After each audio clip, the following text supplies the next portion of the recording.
Happy Christmas, moles! That was a bit abrupt ending. Merry Christmas. Yeah, same to you. Yeah, it's like, oh my God, it's like next week. I can't believe that it's this time of year already. I know, 2025 has been a year. I don't even know what season of the year we were last recording this in. I don't even know it. No, I think was it September? Yeah, I think so. I think it was autumny. Yeah, it was just after I got back from India. Was and then, it? yeah, so it's, I kind of like this, little season. Yeah. We do it. This is the season of the mole. Yeah, the Mole Patrol. How have you been, Mole? I've been good. Yeah. I just got back from doing shows in Vietnam and Dubai. Fuck yeah, amazing. And Abu Dhabi as well, because Yeah. I left a bit of my camera there. I left a bit of camera equipment there. Oh shit, really? Yeah. Where from last time you were there? I hadn't been in Dubai for maybe a year before that doing Yeah, shows. okay. But I went to Vietnam and did 3 shows, but there's loads of storms and stuff. So I was kind of chasing storms. Do you know what I mean? I'd get to my gig and the beach was destroyed and they're like, Jesus. the gig's going to go ahead because everyone's so depressed about the storms. So we need something to lift us up. And I was helping to clean up the beach and stuff the next day with all these expats. It was wild. That's crazy. I mean, it is storm season. I'm going off to Bali next week and I'm kind of worried because there's You just been flew in one. Yeah, I know. I flew in one. I flew in one yesterday, and I gotta say, I was driving while you messaged me, and I was like, I don't feel safe in my Jeep. And then you're on a hummingbird, the wings. It was just and it was so bumpy, in, and I when you're on a Ryanair, you're like, how good are these pilots? How good are the planes? Just bits of fuselage coming off. No, but I did actually do. My boyfriend got for me for my birthday a flying with confidence course from British Airways. So it's for nervous flyers. Dude, Danny, this was the funniest shit I've been to. And was it a bag of coke? Just say he got you drugs. Just Valium, right? Just fly with confidence, 2 Valiums. No, and I said to them, I'm like, can I take Valiums? They're like, we don't really support that. But it was wild because you do this a whole day course. Yeah.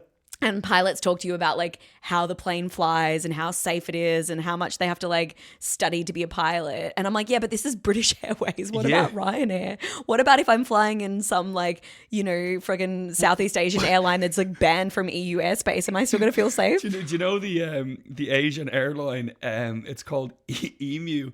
A comic pal of mine told me about it, and Lion Air is really, really bad. So bad. So my promoter years ago booked me on a flight, and then loads of Asian comedians are like, don't ever fly on that. Yeah. There's about 10 crashes a year that no one hears about. Lion Air is has atrocious safety Anything records. Indonesian, I won't. Yeah. And that's what I was trying to say to them. They're like, why do you feel anxious? I'm like, because I'm flying on airlines that are banned from EU airspace. So the EMU airline one, so the EMU is the symbol for the airline, right? Yeah. The branding. Emus don't fly. And that's on the side of the plane.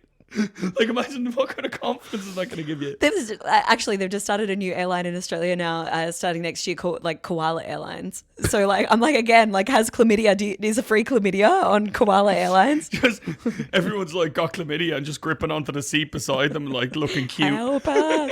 Do you know, it's that funny thing when you go to an airport and you see an airline that you've never heard of. This happens, even in Europe, I'm like, what the fuck is that airline? Yeah. I've never seen that. But then I do, so they... Balenciaga Air. I fucking wish. There was so then you talk to the pilots talk to you, and then the second half of the day is a psychologist that comes in and is like, this is why you're feeling this way. And blah, blah, blah. And then they take you up for a 30-minute flight around Heathrow. So it's Heathrow to Heathrow. But you can imagine the people on this course are people that have never flown before, people who have severely anxious. And so everyone's crying before you get on the flight. And then I'm like, now this is making me feel more anxious about going up on this thing. And then we taxied out, and then they're like, sorry, ladies and gentlemen, we have to just return the plane because a guy just he didn't want to fly. He's like, get me off this plane. No get me way. off this plane. So then they had to go back to the gate, get the guy off the plane, and then go back up again. And everyone was crying. And So it's like the first half of Armageddon. Yeah, pretty much. I was just like, what the fuck? It was such a surreal experience, but it did actually really help. And Really? so yeah, really, it did help me a lot. And I totally recommend it for anyone who's Top a tip nervous to any of our listeners and subscribers, we will put a link in in the description of this video to the aforementioned flying with confidence. Flight confidence course. But if not, just I still have the Valium with me though. Like yesterday, I was like flying and I was like bumpy, and I was like, I don't know, like yeah. But yeah, it's crazy, and we have to introduce our new mascot, a la Fufu, the fake Labubu. It's a Vietnamese fake Labubu. Eleanor lost hers. So, I did. I lost mine. I think it's in Prague. I don't know if it's at like Metro Comedy Club or someone stole it off my bag. But do you know what? After the year that I've had, I feel like that it was bringing bad juju. So I brought a worse quality, slightly suspicious Vietnamese one. I know they can't even be fucked doing the actual thing face properly. Yeah. It's like they removed its face of the Labubu, and that's the face that's underneath. Yeah, you know I don't what I mean? know. Like it looks like it's not quite right. Yeah. Yeah. So today we're talking about like Christmas moles because it's Christmas and Christmas just brings out, I think, the worst in people. The worst in people for sure. Like I'd love to say the best, but I can't remember a time when I can actually give you an example of people behaving well. Like shopping or like work Christmas parties. So I have my first, I had my first Christmas shows in Dubai, and I was like, I've never done that. I've never done a show in December. Yeah. And I was like, oh, this is going to be really cool. Yeah. They were the first show. They were unhinged. There was a work Christmas party of 50 people. They were hammered. There was a Scottish guy like trying to like hook up with this chick, and just everything about it was like whatever. It was really messy, but I was really grateful because it actually gave me a bit of a warm up for what I'm about to face in Dublin for the next 2 weekends. I don't know what it is about like work Christmas parties that just allows people like, because I like now I've been self-employed for so many years. Yeah, but it's literally the purge. When I used to work in retail, and I remember like that Christmas party was insane. Like the accountant drugged one of the girls one year and like tried to like roofied her drink. Like I don't know if you were like saying. Then the following year there was like a massive punch up between like the main boss and like some like the, I don't know, sales manager or whatever. Like they had a full on brawl out the front. Then the following year, the year that I was there, the boss's daughter, her boyfriend worked in delivery, like in like delivery section, and then he ended up fucking a girl in small goods that like in the disabled toilet. And the next day she got marched out. Like it's crazy. Like it's just like, and I was like, what? Merry Christmas, everyone. Like the lad's getting cable tied by the police. The guy like suspiciously coming out of a disabled toilet. And I was just like, and that was my first kind of thing into like a proper Christmas party where like it just all the frustrations of all the year just gets released. Like, and then the problem party. is as well, like, I've seen this from the stage. I remember last year doing Christmas shows that were so rough. Yeah. I was like, I wish I had a GoPro on my chest. Yes. So people could see what I see. Do you understand what I mean? Like the police are dashing. Literally. You know the way like the cops, right? And I looked out and there was this table of lads and like their shirts. This is only like 8:30, right? And one of them's just like... and then they're getting up and like going in to do coke in the toilet. And I'm like, it's 8:30. Yeah. What's happening? And like... It's crazy. I drive around Christmas gigs. I'm not going to stay in town. I just get in and do the gigs. I mean, I don't know. Like, it's one of those things where December, I rarely do shows. That's why, like, I go to India in, like, December because, like, they don't really celebrate Christmas. Yeah, so, same in Vietnam. Like, they have a dinner on Christmas Eve. Yeah. And, like, their dad might dress up as Santa for the crack, but it's more like a Halloween-y thing. Yeah, it's just not a time. Like Christmas, New Year's is like not a time to do gigs, but then also as well, like there's that expectation, or like they don't give a fuck about you. It's like, oh, I'm just here because we're like on a work Christmas thing, entertain me. And you're you like, could be anything up there. Yeah, you could literally. You're about as important to them as the Christmas decorations hanging off the wall. Do you know what I mean? Dance monkey, dance. Do you know where I had the most insane Christmas decorations? Abu Dhabi. Really? I couldn't believe it. I did a gig and it was like Santa's grotto, like the effort that they go to in a Muslim country. It's insane. Crazy. They had a Christmas market, right? Yeah. And is there a little baby Jesus? Yeah. I got out of the car. We were having a bit of food before the gig, and there was a Christmas market, right? Yeah. My promoter's like, she's a legend. She's like, Daddy, do you want some mulled wine? And I'm sweating, right? And I was like, yeah, but I'm like, when in Abu Dhabi? So I'm sitting there drinking a mulled wine in Abu Dhabi, like sweating. And like, there was like loads of stalls. The third stall, it's a tiny little Christmas market in Abu Dhabi. The third stall was an Irish woman selling framed pictures of Dublin. Oh, wow. It's on my Instagram. Her name is Sarah. Shout out, Sarah. Wow. People like the Christmas markets will really buy. I said, do you want to come to the gig for the crack? They'll give you some tickets. Yeah. She goes, my husband's in the bar and he's been on the piss all day, so I can't trust him to mind the stall. That's it's so crazy how like Christmas markets have like been, and I think that brings like us to kind of like the differences in Christmas, like in a hot country versus like a cold country. Like so run me through it, right? Because I've always like I lived in Australia. Yeah. I think I did a couple of Christmases in Australia.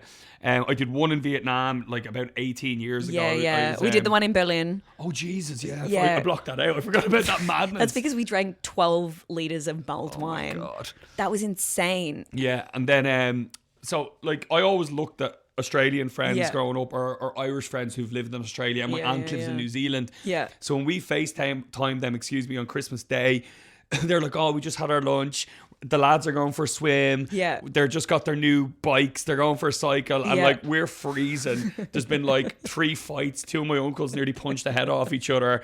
My mother's throwing shade at me. You know what I mean? Or whatever. Like, yeah. You know? I mean, it's such a different thing because like even now, like I feel like going into Christmas when it's cold, like it doesn't feel like Christmas. It doesn't feel right to you. It doesn't feel right. How does your start, right? So like what does your Christmas Eve into, say, you call it Boxing Day, don't you? Boxing Day's on, the day after Christmas. We don't, because we're Irish Republic. We really? Or wait, we call it St. Stephen's Day. Oh yeah, because you're Catholic. I mean, I don't know. No, it's more like because we don't like that the English say Boxing Day, so we're like, we're not going to call it that. Oh, it's like us painting the English post boxes green. Yeah, you know what I mean? Like, I think it's like, we have Boxing Day, which is like basically just the day that everyone goes and shops. Like, oh wow, yeah. So I used to work in retail, and like on Boxing Day, like it's horrible. Yeah. Like we'd have to be there at like 6 a.m. in the morning on Boxing Day, so you don't even get to enjoy Christmas. Yeah, because you've got anxiety about having to go to work the next day. So awful. And like, you know, I was working in Maya, Melbourne, which is like the main thing where like every year people would like wait out the front. Was that in like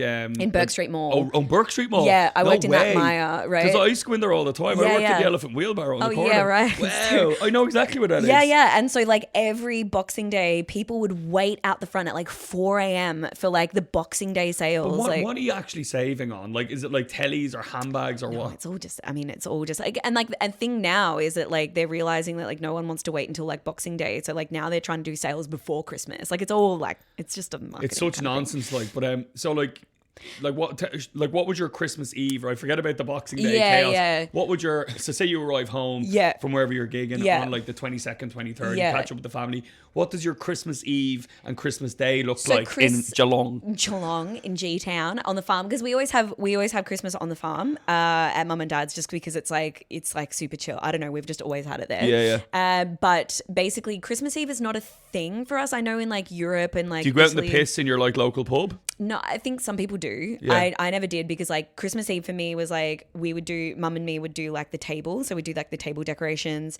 and then you'd Sopranos. Like we'd have like, last year was Sicilian theme, so we had Carmela, lemons and stuff. bring in the Christmas gabagool.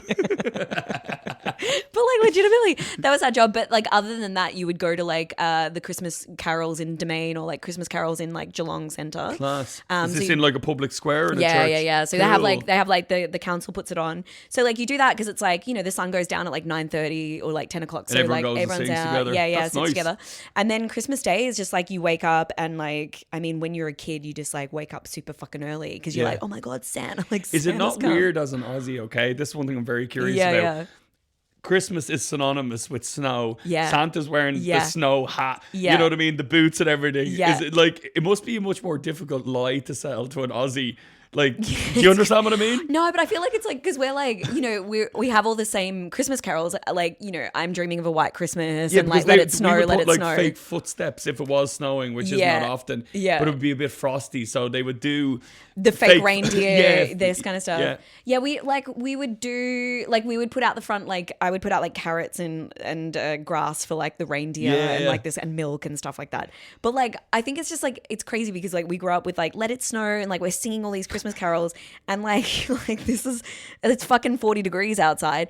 And then they tried to make it work with like a couple of fucking like Christmas carols that were like, you know, Australian themed, but they just never really caught on. Like what? Like what was it? Oh, I can't even remember, but it was just like Santa, like I don't know, like in this like it was so Aussie. I wonder Santa's coming down in his falcon. Yeah, it's pretty much that shit. I have to like find it for you, but like it's yeah, like that was like the one thing that we just, I don't know, we still, and then people would buy fake snow and like spray it on their window and spray it on their tree and shit, which probably is like asbestos, you know, like, I'm really trying to think. No, of, look like, it up, go for yeah, it. Yeah, We like, can sort this in the edit. yeah, I know, like Aussie Christmas carols. I think it's like Christmas songs, Aussie jingle bells. What was that like? Aussie Bucko and Champs. I don't know if that's it. 12 Days of Christmas Australia. Maybe this Play it one into was the it. mic.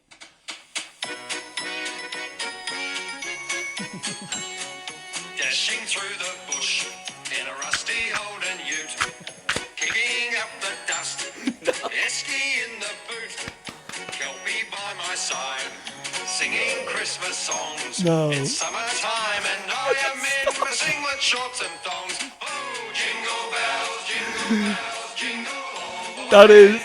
Christmas in Australia on a scorching summer's day. Jingle bells, Christmas time is beautiful. I love how you're like. That's like, I I've love how never. you're like, oh, it's going to be a Holden Commodore. Yeah, they say ute. They Like, literally you're say just like- ute.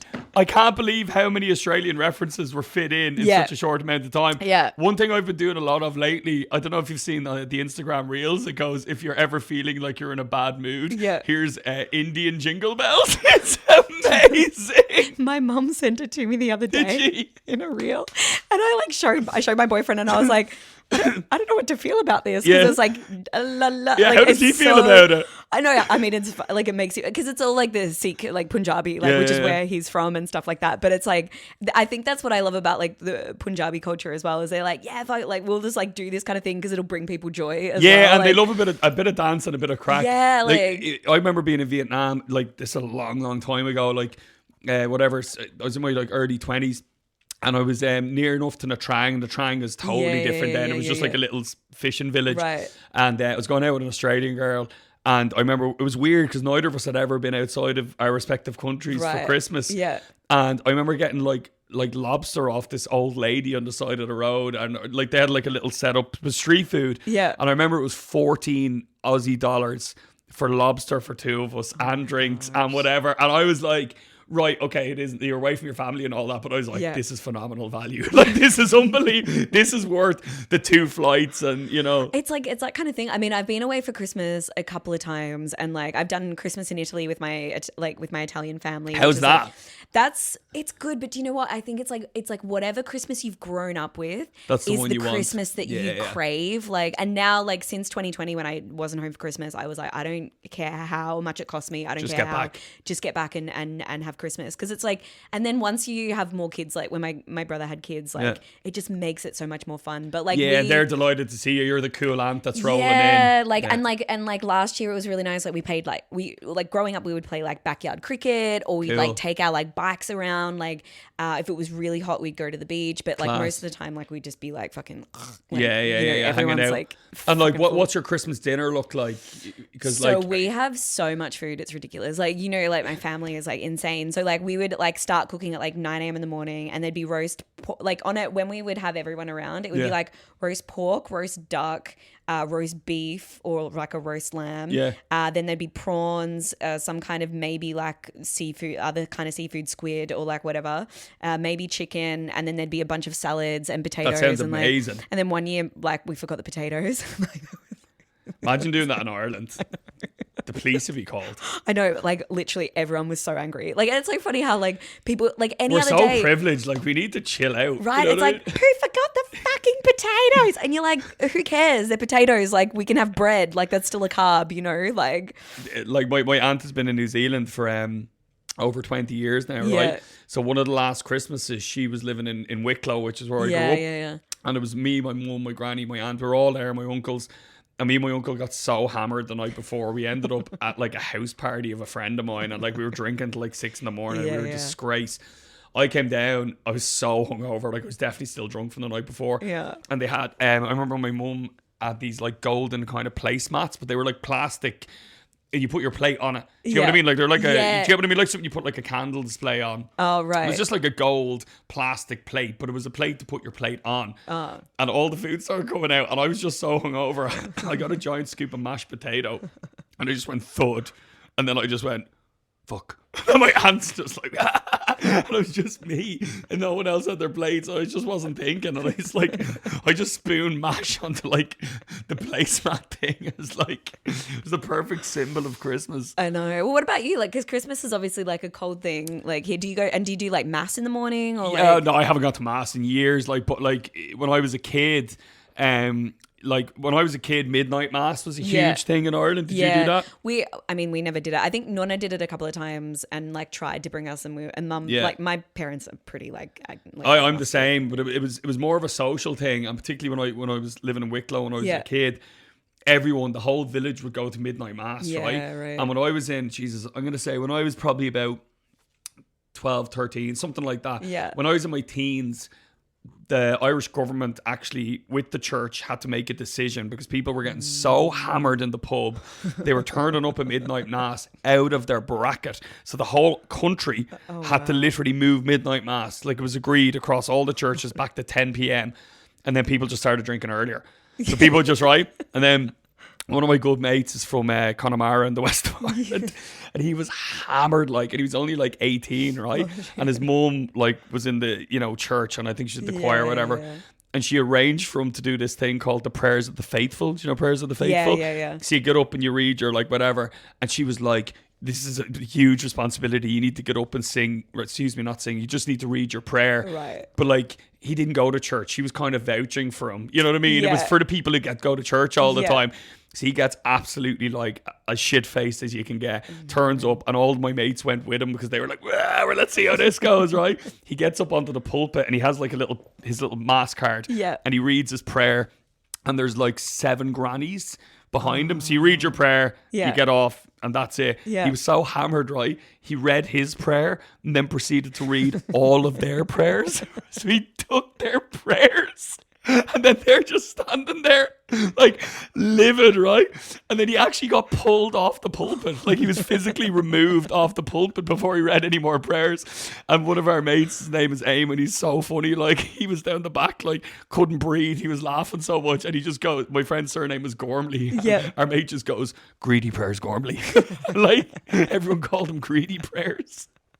For years. It's such a weird nickname. Those women would have been so pissed. Oh, that was all. He ruined their year. Yeah.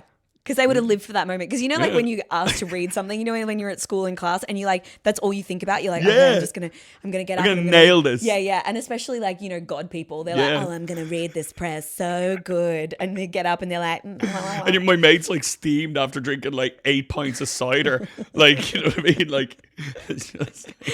Chill, Karen, have a glass of wine. Have a glass of blood of Christ. Yeah, it's strange, and my mum and my granny, I just find them hilarious. At Christmas, because they always speak about me like I'm dead. Yeah, because I don't see my family that much. I see them all individually, but it's very rare we're together. Maybe a few times a year. Same as you. Yeah. And I remember being over. My uncle lives in the UK, and we're only allowed to go over every 3-4 years because someone always breaks the dishwasher, and then he goes, he's brilliant. And then he's by the time we're leaving, he's you're not coming back for a few years. Yeah, you need that gap. Yeah. But I remember being there once, and my mum and granny were there, and he was in a different house, and he had this basement, right? And he kind of converted the basement to put a fridge in for drink and stuff, and he put a camp bed there. And it was literally I was being held hostage. It was a proper, and my family name, my mum's side is Fitzpatrick, right? And they were calling it Fitzel's basement, right?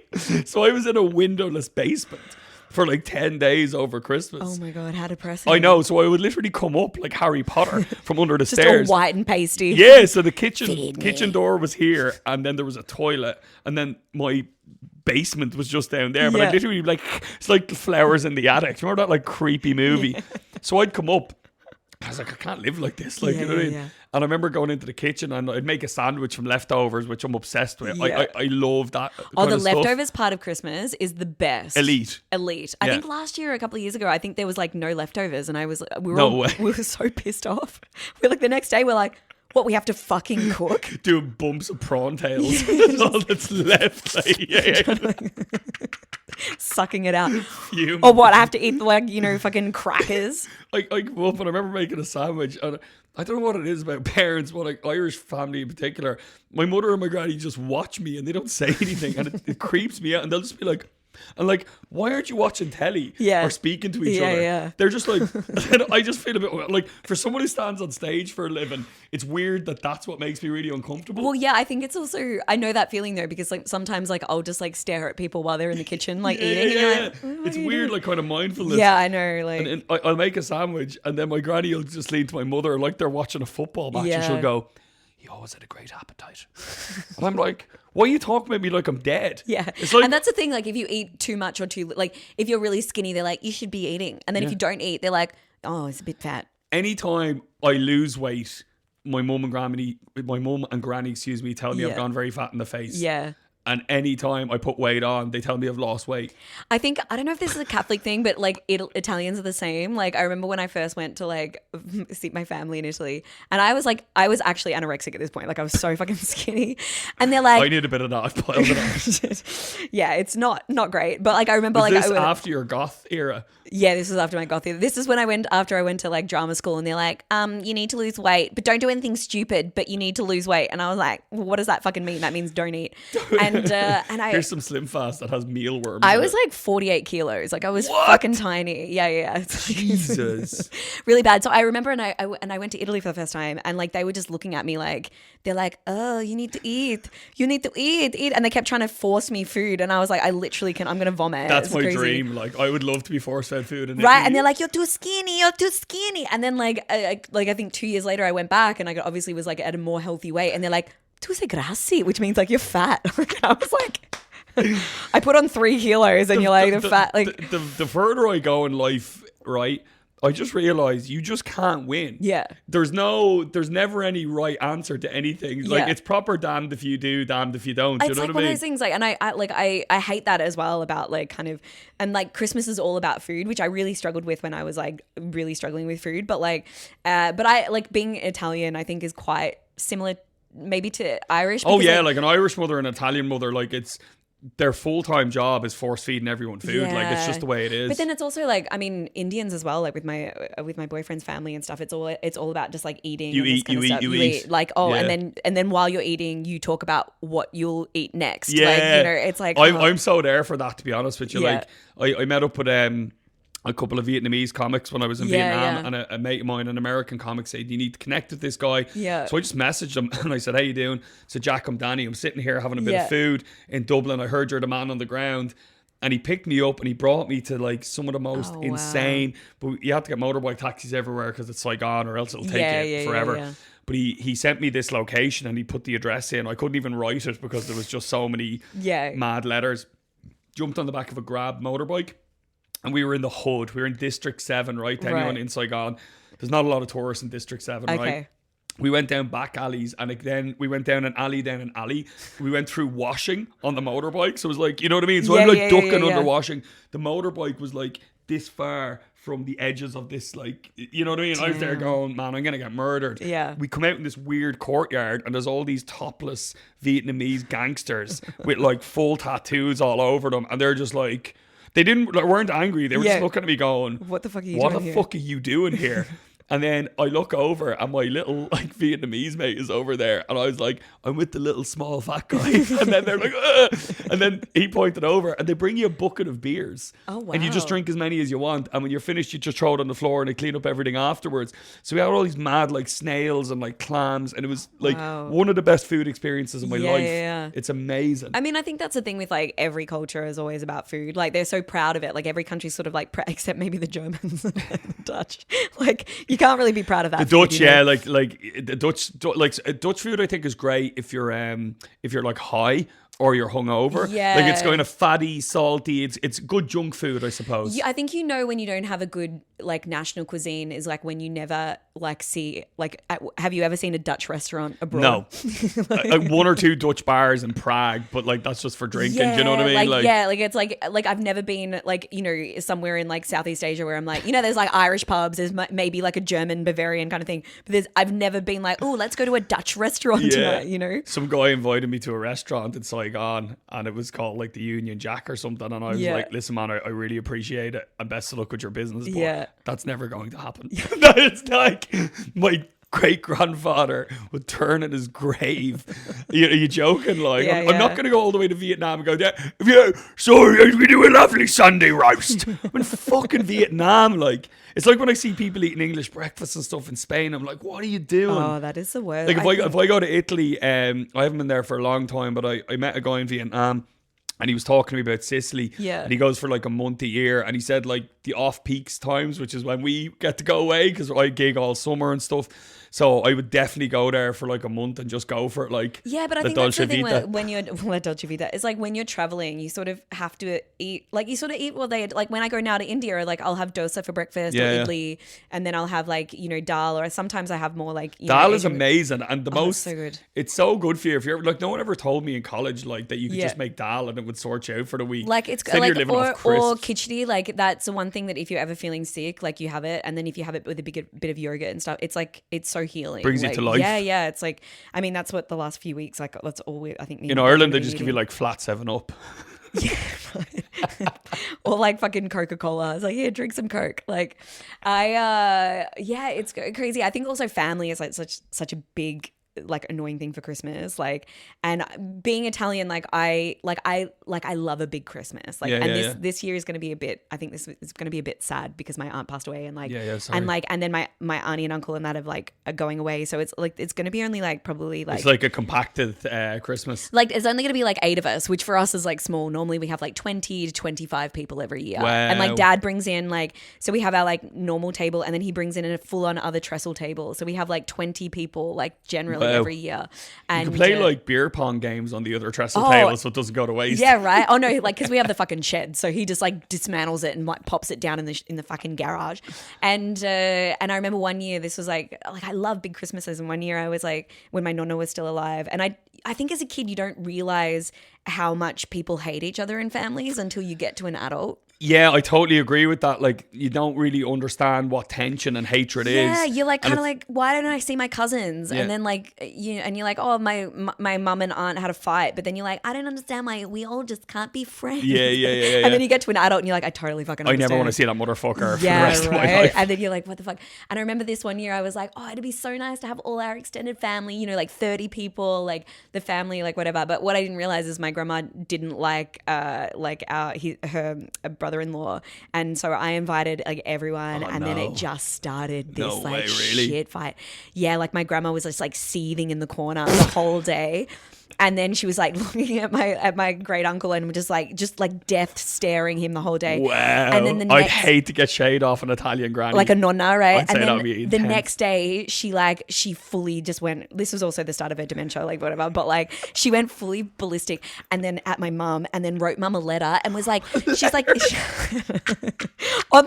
a piece, not even like, a mole letter. Fucking like this, like lined, those like lined things with a fucking biro. Wow. And she's like, how dare you invite them over? You like them more than me. You can wipe your ass with this piece of paper, right? And my mum's like, what the fuck just happened? And then didn't speak to her for 2 years, all because I wanted a big Christmas. You're with everyone there. the final boss of Italian Christmas Grinch. You're the Grinch. I was the Grinch, and I was like, I just wanted all of us to. Like, I'm coming along, Mr. Grinch. Just inviting people. You're like Oprah. You get an invite. You get an invite. You get an invite. Everyone gets an invite, and then didn't realize that people hated each other, and then therefore my nonna didn't speak to my mum for 2 years. Wow. Because of that Christmas. I think keep it simple.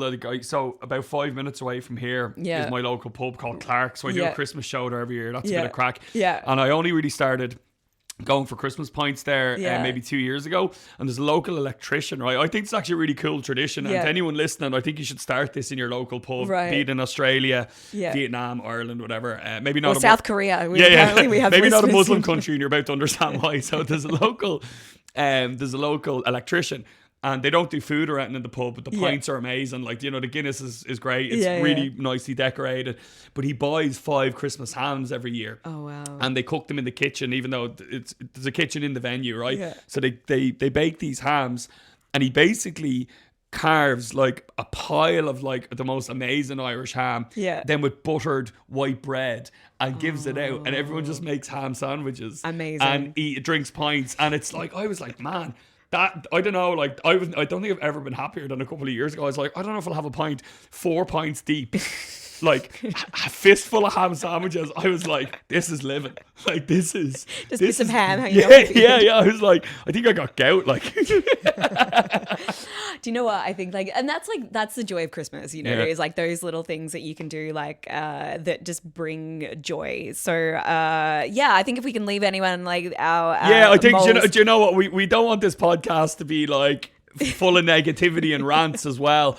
This whole thing is about us having a bit of a laugh, and as difficult as 2025 has been for absolutely everyone. Like, there's not one person in the world who hasn't had a rough 2025. I know it's like something's happening in the world for sure. There's a shift in the dynamic of the planet, but I think it's important to just take the positives out of the year, and hopefully leave all the negative shit behind you. And then if not, just listen to Australian Christmas carols. Listen to Australian Christmas carols whilst drinking a pint of Guinness and eating a ham sandwich. I think that's Christmas in a nutshell, with a bit of Christmas cricket. I don't know. Now it's not loading.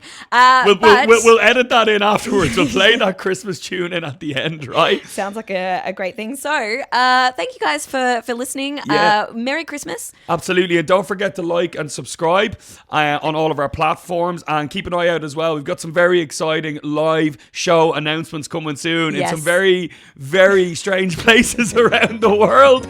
But from myself, Danny O'Brien, And Eleanor Gabrielle, happy Christmas, moles!